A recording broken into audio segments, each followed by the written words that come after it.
for educational critical review and reaction is the late, great Jordan Maxwell. I wanted to discuss the Illuminati, and probably nobody has spoken about or brought more information to us or revealed to us about the Illuminati than yourself. Going back to those 1985, those 80s videos that I was talking about, you were bringing up the Illuminati then, pretty much a fresh subject for the world when you brought it up back then.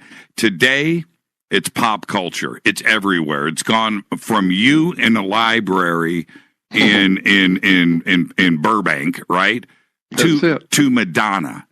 Now, that's pretty crazy, and I don't think most people out there, they just think it's a cute term, that they don't fully understand it. So let's go back to the beginning, and I want your definition of the Illuminati. Who are they? Well, that's a subjective question, actually, because there's going to be a lot of people who have a lot of different ideas. I think ultimately that goes back to... I don't know if you're ready for this, but this is what I think. I've only been looking at it for 56 years. So this is what I think, based on my understanding, is that ultimately Illuminati can be traced back to the Jesuits in the Vatican. The Catholic Jesuit movement was even known as its founding when the Jesuit movement was founded. It was being referred to in Latin by such names as the Illuminati. What I'm saying is that I think it is because the Jesuits are a military order in the Catholic Church. They have generals and they have the troopers. We're talking military. It's an incredible, dark story about the Jesuit order and how it has been behind the scenes since its founding. For 400 years or something like that, that has been behind world revolutions, violence. When you get into the superstructure of the Roman Vatican, I'm not talking about the Catholic people. My dear mother was a Catholic, and my family were Catholic. I'm not talking about the good Catholic people. I was born and raised Catholic.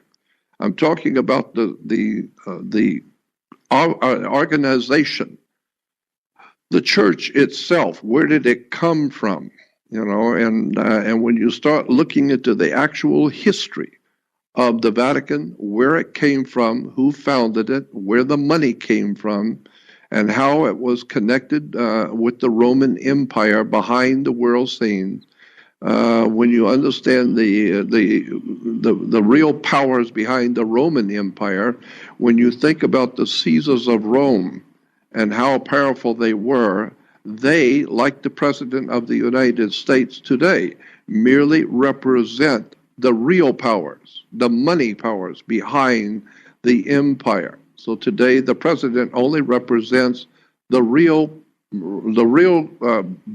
rulers, you should say.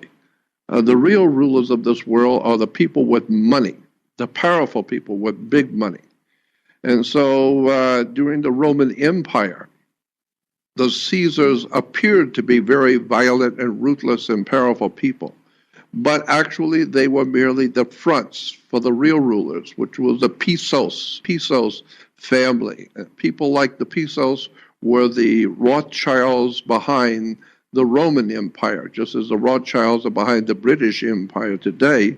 Rome also had their bosses of all bosses back then. And so when you look at the life of Arius, Copernicus, Pisos, and the Pisos dynasty and how they were involved with the creating of Christianity and creating of the Bible and creating of religion in the Roman Empire. And then when the fall of the Roman Empire came, they were still behind the scenes. It didn't bother them. So when the fall of the actual empire itself collapsed, they went on because they were the guys behind the scenes. It doesn't bother them. So they just opened up a new operation. One went bankrupt. It's okay, we just opened up a new one. and we call it the Vatican. And so now we are using the Vatican in Rome, and with the Holy Father, and therefore all of the politicians, all the gangsters, the mafiosis, all of the dark figures of bloodshed and violence from around the world, they all show up at the Vatican to kiss the ring of the Pope and to bow and curtsy before him, because the bottom line is, Jackson, he is the boss. All roads lead to Rome, period. That's the bottom line. Do you think you'll ever see... And behind the Vatican and behind the Pope is a very powerful secret societies that are phenomenally important, powerful, financial, militaristic organizations. Look at the operations of Opus Dei, Opus meaning work and Dei meaning God. Opus Dei, the work of God, and my Lord God, what their connections directly to Propaganda Due, P2, the P2 Lodge out of the Vatican, which is a secret society operating around the world for the Vatican, so that England and America can go in and put down the terrible problem and help all the poor people, and never realizing the whole entire world is lying in the power of a dark secret, and the world has no idea in the world what's going on. I don't think you'll be kissing. Yeah, I don't think you'll be kissing the ring of the Pope anytime soon. No, I don't see that in my crystal ball. Let me. You have no idea how bad this thing really is. I do, and but you really do. Let's stay right here, Jordan. The information and knowledge that the Vatican is sitting on, one can only imagine and guess. And as far as you want to take your imagination, it's not going to go far enough, right? Nope. You're right. Yeah, exactly. that's the truth. And you have been collecting and distributing and talking about this knowledge for a very, very long time. But I do want to address some of the possible things that they are sitting on that influence their decisions. And one of them is an alien one, an alien agenda. So. Yes, absolutely. I totally agree with you. So with you brought up Copernicus, right?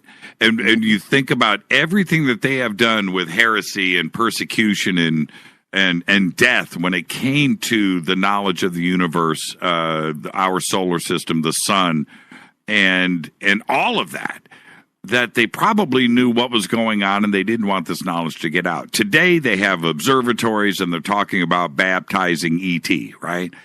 Yep. What is it that they know? I think that they have known for a long, long time.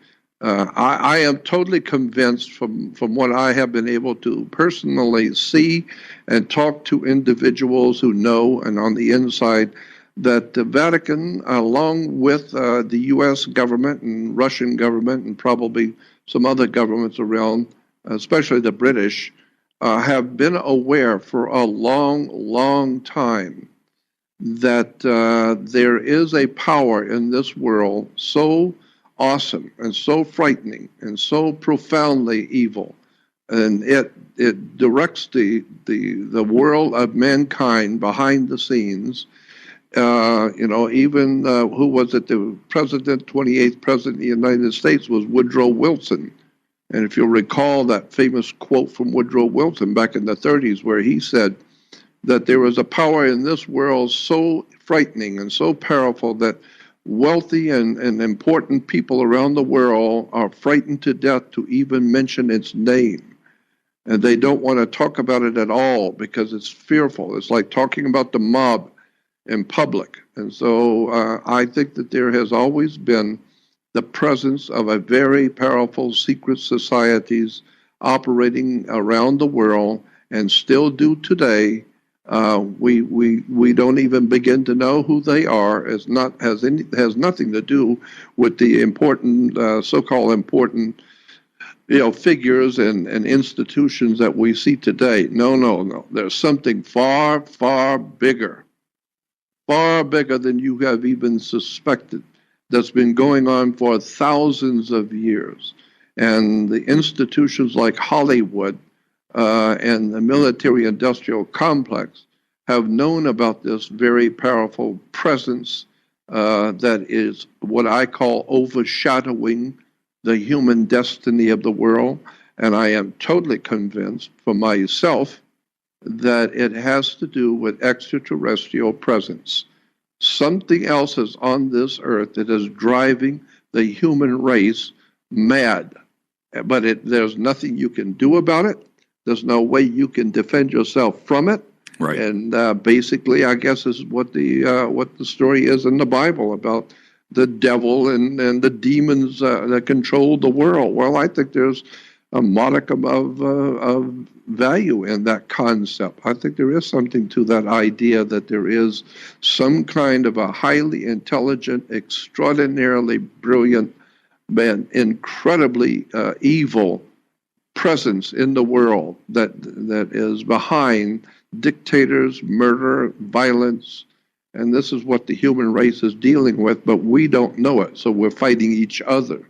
You know, the Democrats and the Republicans and the blacks and the whites and the cowboy and the Indian, so we're all fighting each other, never for a moment realizing something else is on our earth and it's driving the whole human race mad.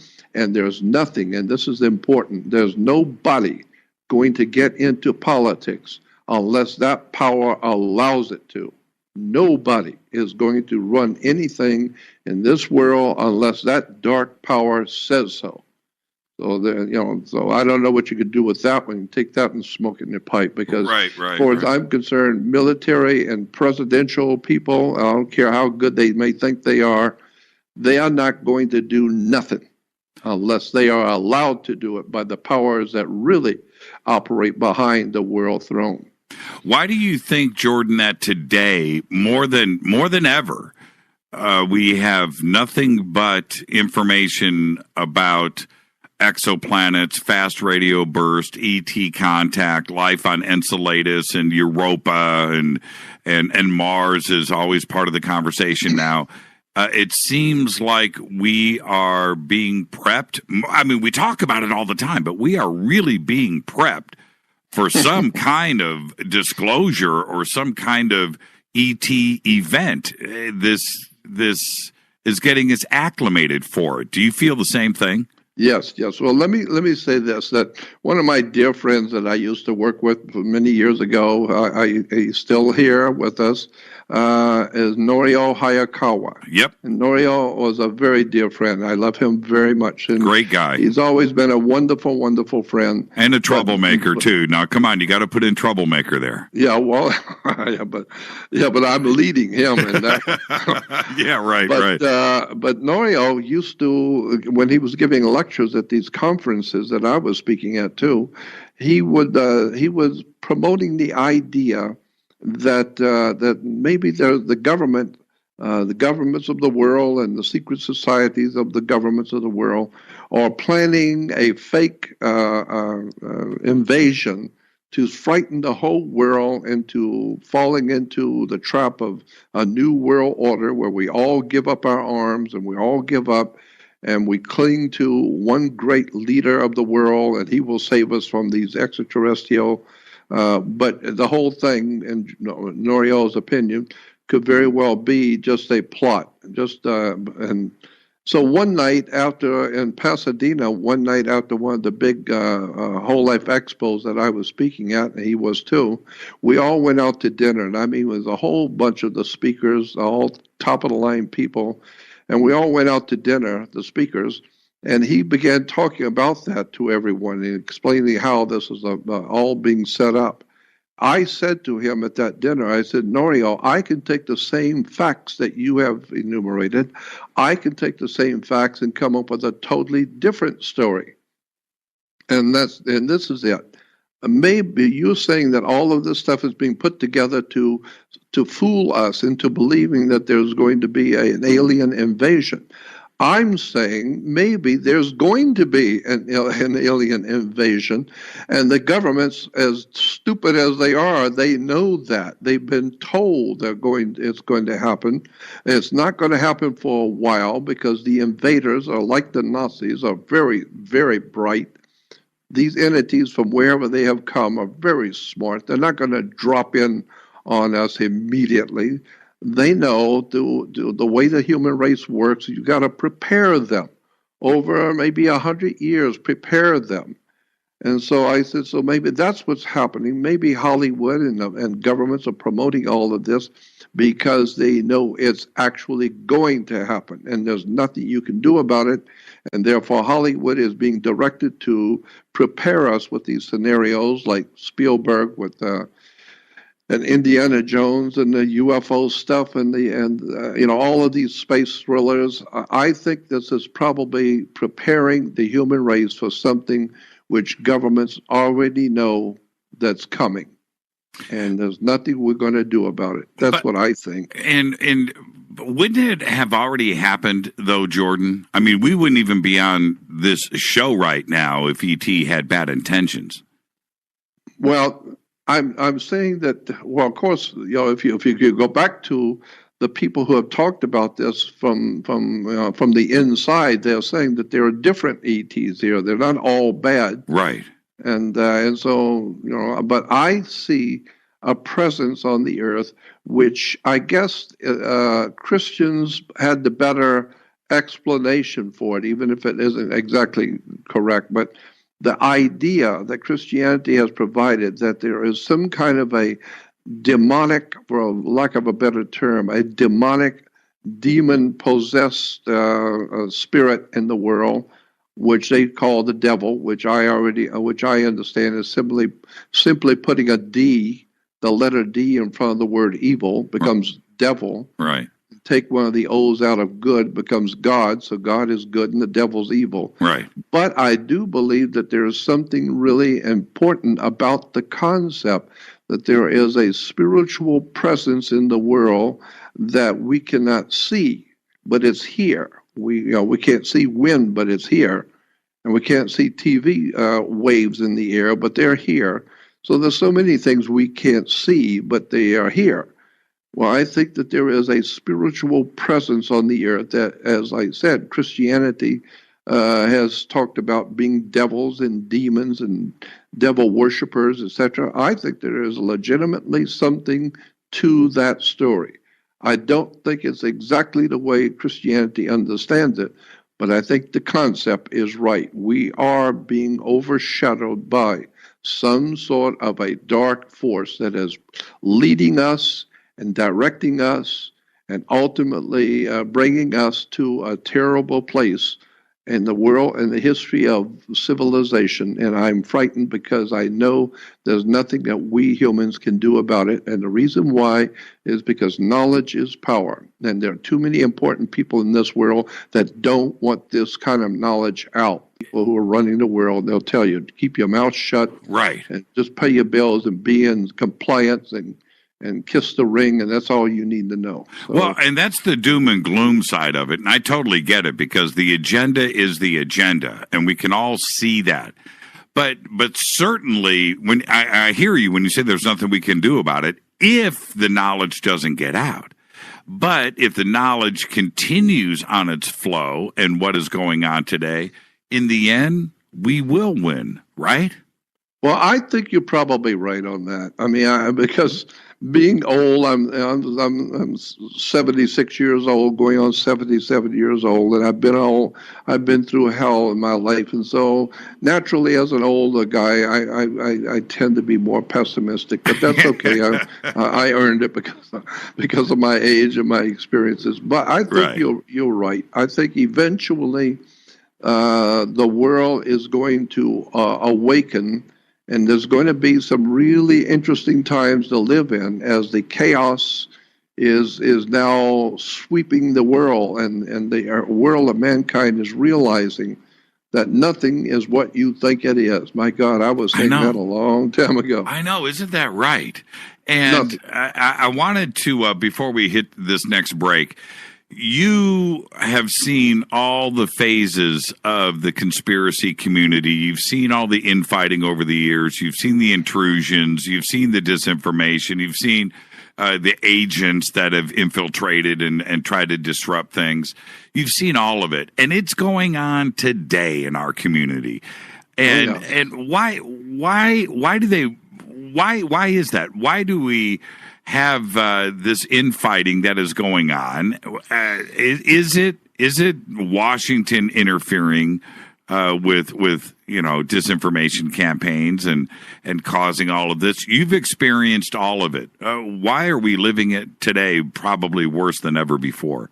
I think it's because not necessarily Washington, although that would be one of my first thoughts is Washington, but I'm sure that there are very, very well hidden, well heeled, highly financed, and extremely brilliant secret societies, fraternal orders. We can all realize, we can all deal with the fact in your mind about mafia. There's organized crime. We can all envision that and understand that. You're talking about Chicago during the 30s with with mafia killings, etc., and The Godfather, Godfather 3, and all of these movies on the mob and the mafia. So we can all wrap our minds around that and say, so they were organized crime, but you got the FBI and the police and all that. No, I'm saying that these organized criminal organizations are not even scratching the surface of the real criminal powers. The real criminal powers are absolutely frightening when you understand they run your country. And there's a secret movement, secret societies that meet in dark rooms and meet at night, and they meet in bank buildings that you don't know anything about. So when you're sleeping at 3 a.m, they're having their meetings about who's going to live and who's going to die.